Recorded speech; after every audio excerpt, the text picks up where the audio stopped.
हाँ, अब यहाँ पे ध्यान दो, अभी अपने को वो फोर्थ ग्राफ बनाना है इंटेंसिटी और फोटो इलेक्ट्रिक करंट के बीच में। वो मैं यहाँ पे लिख देता हूँ, ठीक है। यहाँ पे so it will be photo electric current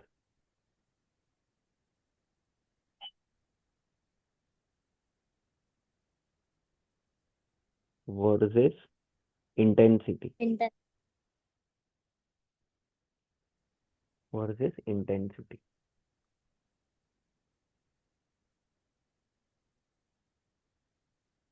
तो photo electric current versus intensity जो है,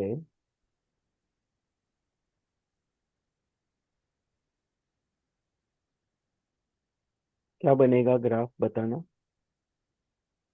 it would be a linear graph. हाँ, बट पासिंग थ्रू ओरिजिन ना। ओरिजिन। हाँ, just 1 minute, passing through origin ऐसा रहेगा, ठीक है। और यहाँ पे पीईसी लिखोगे आप, photo electric current versus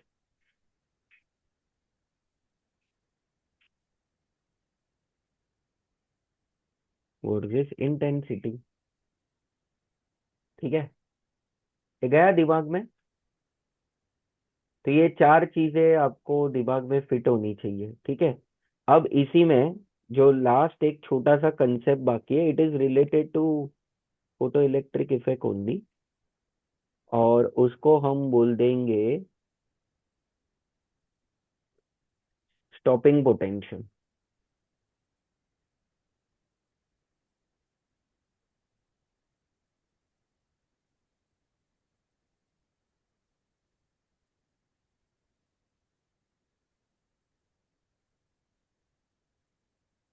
stopping potential. तो जो स्टॉपिंग पोटेंशियल है वो कैसे हम देखेंगे, ऐसा वी नॉट ऐसे लिखते हैं। Now what is this stopping potential. Stopping potential में हम ऐसा बोलेंगे, ध्यान से देखना। स्टॉपिंग पोटेंशियल में हम ऐसा बोलेंगे कि जो इलेक्ट्रॉन्स निकल रहे हैं ना एमिटर से कलेक्टर की तरफ, उनको अपने को रोकना है। मतलब I don't want the electrons to move from emitter to collector. So what you will do, you will apply a reverse voltage. मतलब आप कलेक्टर को अभी कौन सा चार्ज दे दोगे पता है, नेगेटिव चार्ज, और एमिटर को पॉजिटिव दोगे। क्यों ऐसा, क्योंकि इलेक्ट्रॉन्स भी नेगेटिव चार्ज है। जैसे ही वो कलेक्टर की तरफ जाना चाहेंगे, वो कलेक्टर उसको रिपेल करेगा। तो what is the meaning of stopping potential. Stopping potential is that reverse potential which is But applied. collector should be positive charge, na, if the electrons are moving towards it. हाँ, पर हम चाहते हैं कि वो move ना हो madam. Oh, okay, okay. तो in the normal photo electric effect collector is positively charged and emitter is negative charge. But now when I want to apply reverse potential, I will change the terminals. So stopping potential is that potential which is just enough to stop the flow of electrons. तो बोलेगा sir वो find out कैसे करेंगे। बोलेगा sir ये तो बहुत simple है। जो काइनेटिक एनर्जी से इलेक्ट्रॉन एमिटर की तरफ से कलेक्टर की तरफ जा रहा है, उसका अपोजिट पोटेंशियल आप दे दो, तो रुक जाएगा वो। बराबर ना। Hmm. तो दे से दैट ये जो इलेक्ट ये स्टॉपिंग पोटेंशियल का फॉर्मूला है, it is e V naught is equal to kinetic energy maximum. Simple. जितना काइनेटिक एनर्जी उसके पास है, उतना पोटेंशियल वोल्ट्स में आप दे दो, तो हो जाएगा तुम्हारा काम फिर। समझा। Yes. ओके। तो अभी अपने को इसके भी ग्राफ्स बनाने हैं। इसमें से पहला ग्राफ जो है एक मिनट, इसमें से जो पहला ग्राफ है वो हम बनाएंगे stopping potential, that is V not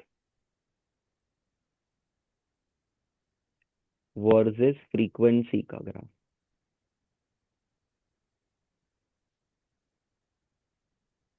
चलो आप लोग बताओ ये अभी। Um, uh,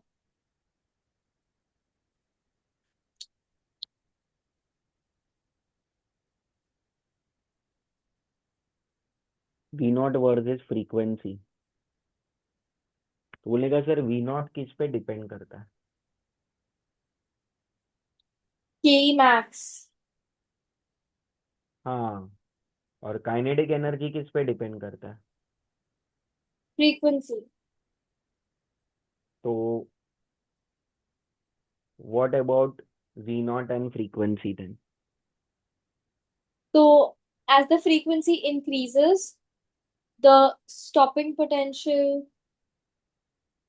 should also increase. Yes, because stopping potential is equal to kinetic energy, और काइनेटिक एनर्जी फ्रीक्वेंसी पे डिपेंड होता है। वो तो किया ना आज हमने पहला ही ग्राफ। Yes. ऐसा रहेगा। अब ये वाला देखना, ऐसा रहेगा। हो गया तुम्हारा काम। ये आपने ले लिया वी नॉट और frequency.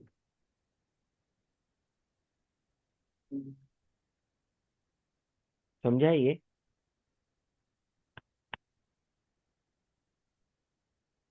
Is this clear? Yes. No it is not clear madam, कैसे? क्योंकि ये ग्राफ रॉन्ग बना है। मुझे लगा आप बोलोगे, ये ग्राफ ऐसा थोड़ी अभी तो आएगा। हमने बोला कि v is equal to ke max. हाँ करेक्ट, बट ये थोड़ी ग्राफ रहेगा। ग्राफ देखो ऐसा बनेगा, रुको एक मिनट। That just 1 minute.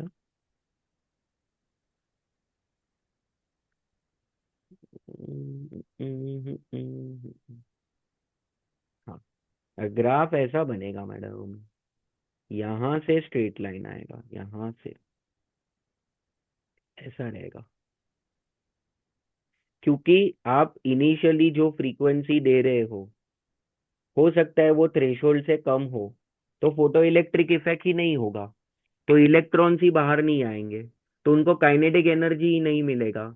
तो स्टॉपिंग पोटेंशियल आप क्या दोगे? Zero, because stopping potential is equal to kinetic energy. भाई काइनेटिक एनर्जी ही नहीं है तो स्टॉपिंग पोटेंशियल क्या दोगे आप? मतलब तो ये वाला। ओरिजिन से वो जब निकल रहा था तो वही था ना। हाँ, जब ओरिजिन से हो रहा था वो ग्राफ तभी भी तो वही कॉन्सेप्ट था। या तो मैडम ओरिजिन से निकल रहा है तो दैट मीन्स दैट आपका थ्रेशोल्ड फ्रीक्वेंसी जीरो हो गया। Can that happen? नहीं ना। नो। तो मतलब ये वाला जो पैच है, ये वाला देखो, यहाँ पे स्टॉपिंग पोटेंशियल जीरो होगा, जो अभी मैं रेड कलर से बना रहा हूँ ना, रुको थोड़ा थिकनेस बढ़ाता हूँ। हाँ, ये वाला देखो, इधर आपका स्टॉपिंग पोटेंशियल जीरो है ना। अब मान लो आप ये फ्रीक्वेंसी पे पहुंचे और आपको पता चला कि ये फ्रीक्वेंसी है कौन सा, तो आप बोलेंगे कि सर ये फ्रीक्वेंसी तो हमको पता चल गया, ये फ्रीक्वेंसी आपका थ्रेशोल्ड फ्रीक्वेंसी है, ये आई वाला। Got it, got it, got it. Hmm. ठीक है। तो थ्रेशोल्ड फ्रीक्वेंसी पे काइनेटिक एनर्जी जीरो होता है, तो stopping potential still it will be zero. और उसके बाद आपने अगर फ्रीक्वेंसी बढ़ाया तो kinetic energy will be a non zero positive value, and hence the potential will be also positive. समझा? Yes. If you have understood, take up the fourth graph on your own. It is V naught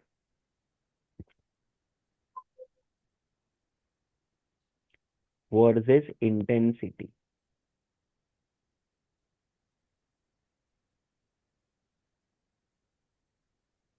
horizontal line. क्यों ऐसा? क्योंकि v naught is equal to kinetic energy, and kinetic energy और intensity का graph वैसा था। Yes.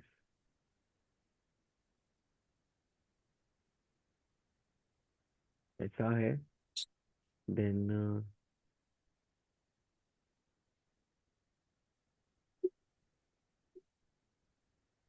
ऐसा है, और यहाँ पे आप देंगे काइनेटिक एनर्जी, काइनेटिक नहीं सॉरी, ये तो पोटेंशियल है ना।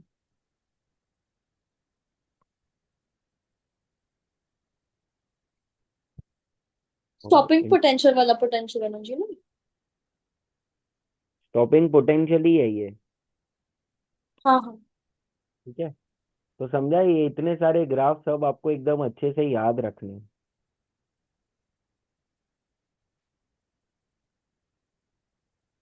देखो क्या आएगा फर्स्ट न्यूमेरिकल में, ये सारे है ना यूनिटरी मेथड से सॉल्व करने वाले क्वेश्चन है। ठीक इट है, should be 1 into 10 raised to 27 electrons. नहीं कैसे किया? Approximate, because one electron is 9.11 into 10 raised to minus 28. So 1 gram के लिए there should be 1/9.11 into 10 raised to minus 28. हाँ, मुझे कैलकुलेशन मुझे सिर्फ देखना पड़ेगा। So 1 electron weighs 9.11 into 10 raised to minus 28 gram. तो 1 ग्राम में कितने इलेक्ट्रॉन्स होंगे, तो एक्स का value will be cross One multiply upon करोगे तो it is 9.11 into 10 raised to minus 28 new denominator में आ जाएगा। yes, और and ऊपर 1 रहेगा। 1/9.11 is 0.109. इंटू 10 raised to 27 बोला ना आपने। Yes, हाँ, 1 पॉइंट कितना आ रहा है? 1.09. हाँ, 1.09। ठीक है, तो इतने इलेक्ट्रॉन्स प्रेजेंट होंगे 1 ग्राम में। तो now you can imagine what would be the mass of 1 electron. आप देखो 1 ग्राम मतलब आप समझ सकते हो ना कितना कम है, 1 gram is too less. So in 1 gram, there are 10 raised to 27 electrons, which means that the mass of electron is so negligible and so less कि भाई 1 ग्राम में you are having 10 raised to 27 electrons। समझा? Yes. हाँ, अभी second question पढ़ो। Calculate the mass and charge of 1 mole of electrons. अभी ये कैसे करेंगे? 1 mole, एवोगाड्रो नंबर क्या था? 6.07 into 10 raised to 23 ना।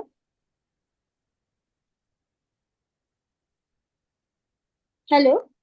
हाँ, यस यस बराबर बोला ना मैंने, 6.07 into 10 raised to 23. Yes. So, into, we just multiply it by 9.11 into 10 raised to minus 28. नहीं ऐसा मत करो, ये इधर देखो। आप ऐसा समझो कि 1 इलेक्ट्रॉन का चार्ज कितना होता है, -1.6। मैं मास के लिए बोल रही हूँ। हाँ हाँ, तो फिर करेक्ट है। चार्ज के लिए देखो 1 electron is so much charge, so charge on 1 मोल,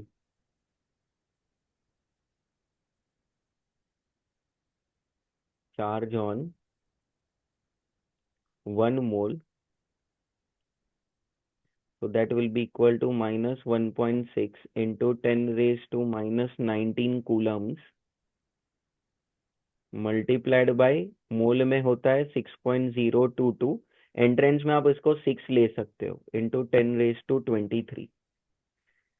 लगाओ अपना दिमाग, कितना आएगा बताओ। अब आप इसको एग्जैक्टली सॉल्व करोगे ना, मैग्नीट्यूड वाइज मैं बोल रहा हूँ, तो अप्रोक्सीमेटली आपको 96,500 कूलम्स मिलेगा। Do you know what is the importance of this number that is 96,500? हाँ, सो ये आपको याद रखना है, it is the charge on 1 mole of electrons plus it is equal to 1 Faraday. आपने सुना है 1 फैरेडे? फैराडेज, हाँ हाँ। हाँ, Faraday is a bigger unit of electricity. तो रिमेंबर दिस, ये एक्चुअल में आंसर ना इसका 96,358 आता है, but NCERT says that you have to take 96,500। It is universally accepted value. So 96,500 coulombs is the charge on 1 mole electrons, and that is equal to 1 Faraday, which means that charge on 1 mole of electrons is equal to 1 Faraday। समझा? अब मास चाहिए, तो direct मैं मास निकाल रहा हूँ, मास on 1 mole, mass of 1 mole electrons. तो बोलेगा सर एक इलेक्ट्रॉन का मास है ना 9.11 इंटू 10⁻⁻28 है, तो एक मोल में हो जाएंगे 6.022 इंटू 10⁻23। तो हो गया तुम्हारा काम।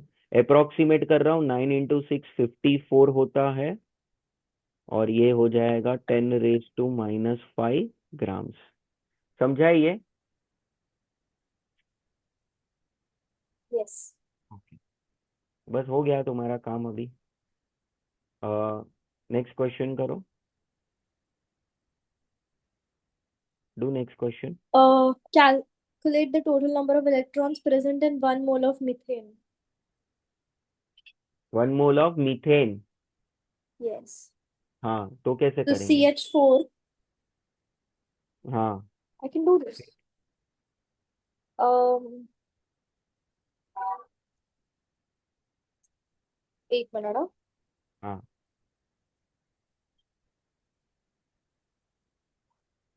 ये फर्स्ट का सेकेंड पार्ट था। अब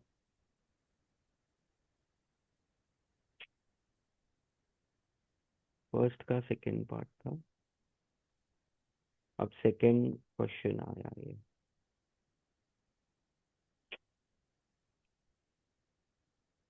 हाँ, बोलो कैसे करेंगे? एक मिनट हाँ। हम्म। Um, electrons. तो वी कैन कैलकुलेट CH4 एक मॉलिक्यूल में कितने इलेक्ट्रॉन्स हैं। हम्म। So that would be how much? 4 for hydrogen and 12 for carbon. खत्म। 12 इज द एक minute. Atomic mass number of carbon, तो 6 आएगा वहां पे। हाँ 6, sorry. I हाँ। got confused थोड़ा। 6 plus 4, that's 10. 10 electrons. Hmm. 10 electrons. Yeah. So 10 into Avogadro's number. हाँ, तो आप ऐसा लिखोगे, So 10 raised to 22. Number of electrons in 24. 1 methane. So 6 for carbon, 4 for hydrogen, 10. So number of electrons,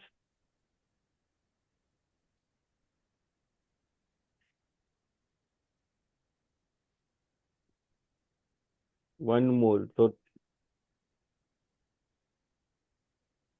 6 into 10 raised to 23, 6 into 10 raised to 24। हो गया तुम्हारा काम।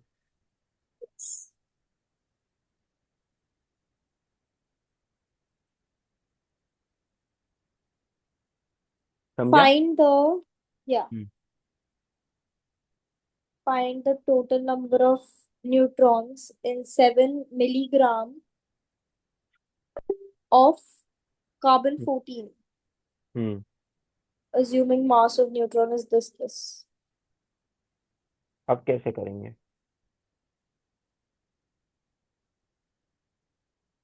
Total number of neutrons. मतलब neutrons. मतलब मैं कर एक मिनट। कार्बन 14, 14 माइनस 6 क्या होता है? 8। 8। 8। हाँ। 8 न्यूट्रॉन्स इन 1 मिनट। हाँ, तो मतलब अ,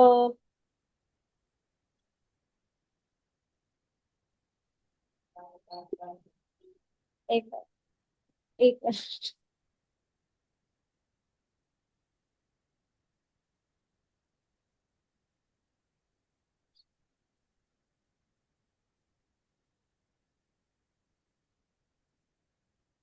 हाँ,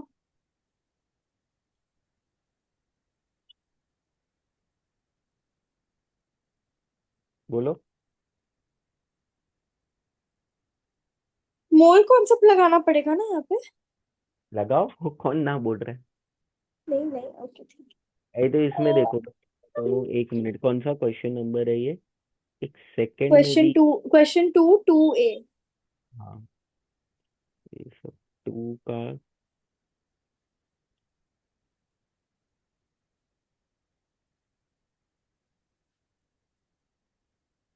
आप पहले ये निकालो कि number of neutrons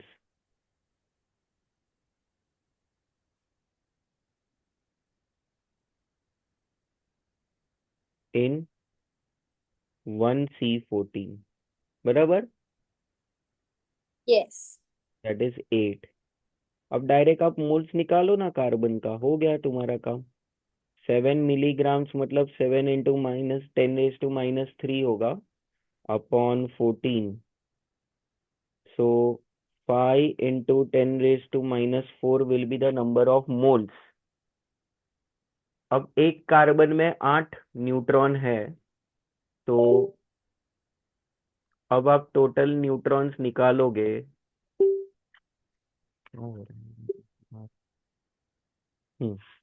total neutrons,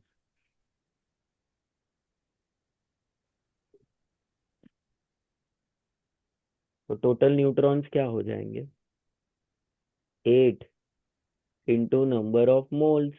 खत्म। समझा मैडम, समझा?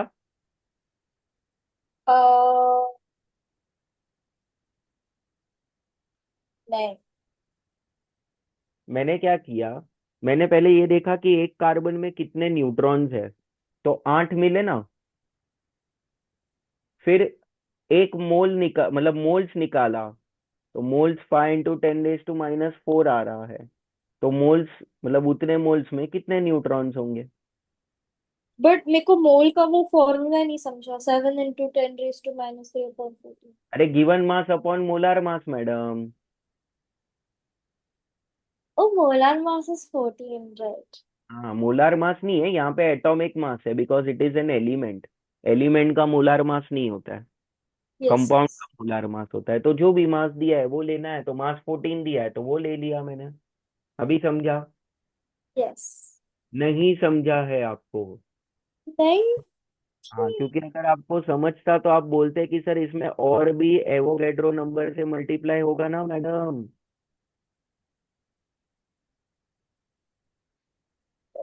एक आई वाज मोल में गोना से। एक मोल में 6 × 10⁻23 न्यूट्रॉन्स होंगे ना। यस। तो वो मल्टीप्लाई करना पड़ेगा फिर। अब करो ये मल्टीप्लाई और बताओ क्या आ रहा है।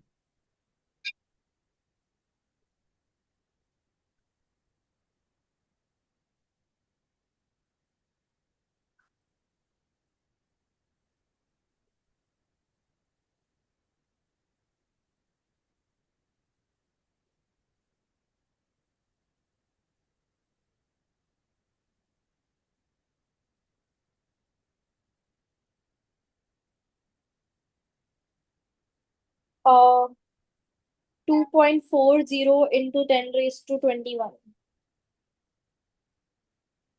पक्का? टैबलेट दिली मावशी ने.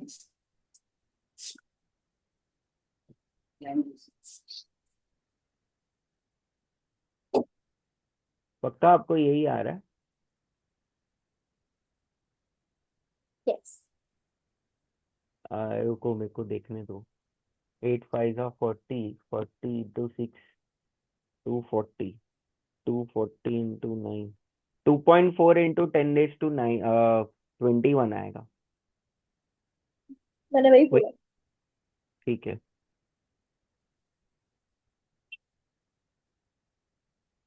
समझा? अभी नेक्स्ट नेक्स्ट क्वेश्चन पढ़ो खुद से, क्या है? It's B, question 2 2B. Hmm. Find the total mass of neutrons hmm. in 7 mg of uh, 34।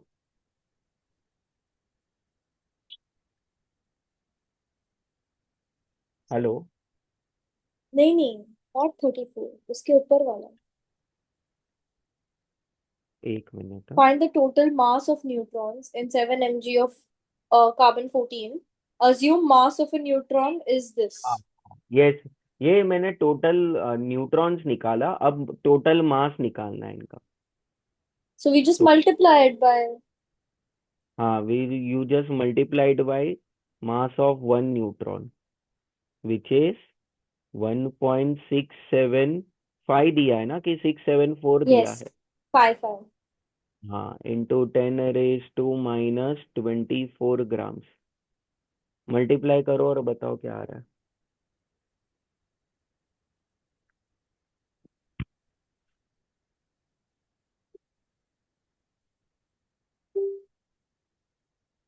4.02 into 10 raised to minus 6. Sorry. 4.02 into 10 raised to minus 6. 02 क्यों? एक मिनट, फिर तो 10⁻⁻³ आएगा ना मैडम, 6 क्यों? 24 नहीं, 27 है। वो केजी में होगा। Oh, तो हम लोग तो यहाँ ग्राम्स में फाइंड कर रहे हैं ना। ठीक है। बराबर। ओके, अभी नेक्स्ट क्वेश्चन करो and then we wind up for the day. Question 2, 3A. Hmm. Hmm. Find the total number of protons in 34 mg of ammonia at हाँ, standard temperature. ये कैसे करेंगे? सेम मेथड जो अभी कार्बन के लिए किया। NH3 में कितने प्रोटॉन्स है? हाँ, तो प्रोटॉन्स। 3 plus carbon nitro 7। हाँ, 3 प्लस 7 10। तो प्रोटॉन्स इन अमोनिया 10। तो मोल्स निकालो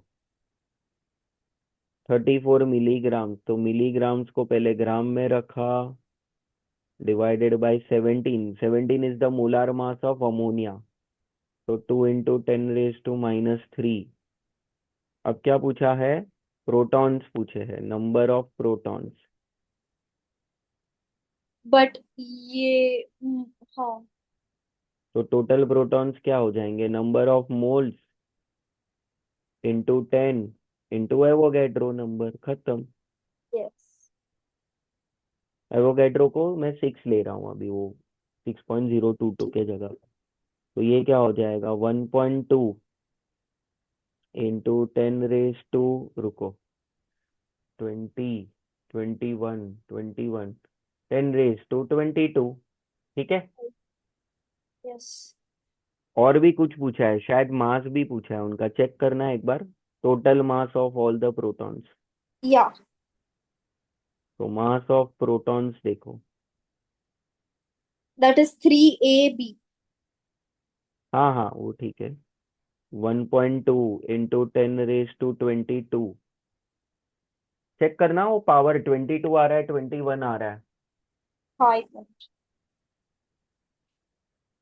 24 माइनस 3 क्या होता है? 21। 20। तो ये हो जाएगा तुम्हारा 1.675। सर इट्स 21 हाँ। 21 आ रहा है? हाँ, 21। क्यों ऐसा?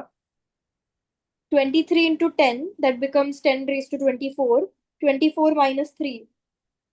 But अरे then, नहीं, बराबर। 23 और 10, 10⁻²24 होगा बराबर। 10⁻²24 और -3 21 होगा बराबर। बट 6 × 2 But 12 होता 1.2, yeah. है। I standard found form that. में लिखा, मैंने स्टैंडर्ड फॉर्म में लिखा है। Yes, okay. हाँ, समझा ये? तो ये 1.675 इंटू 10⁻² क्या लिखोगे आप? 24. -24 मैडम, 10⁻²4 होगा तो खत्म। अरे समझा ना कोई।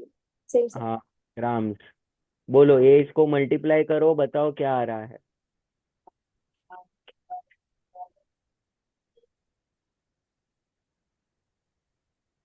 2.01 पक्का?